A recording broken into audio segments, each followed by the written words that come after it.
মধ্যপ্রাচ্য কাঁপছে, ইরানের প্রতিশোধ যেন বজ্রের মতো আছড়ে পড়ল সন্ত্রাসী ইসরায়েলের ওপর। দখলদার রাষ্ট্রটি ভাবতেই পারেনি এক রাতে ৩০০র বেশি ড্রোন ও ক্ষেপণাস্ত্র পেরিয়ে যাবে আয়রন ডোম। তাদের অজেয় প্রতিরক্ষা ব্যবস্থায় ছিদ্র ধরেছে। তেহরান জানিয়ে দিল, ফিলিস্তিনের রক্ত বৃথা যেতে দেব না।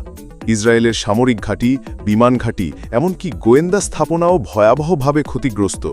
বিশ্বজুড়ে আতঙ্ক। ইরানের সামরিক শক্তি আর নীরব নয়, তা এখন দানবের মতো জেগে উঠেছে।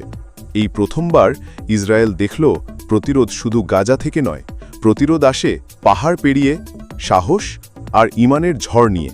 সন্ত্রাসী ইসরায়েল থামবে, কারণ ইরান এখন ঘুমিয়ে।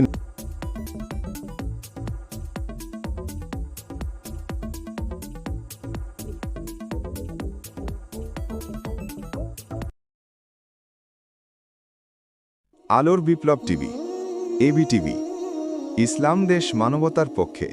এবিটিভি সাবস্ক্রাইব করুন।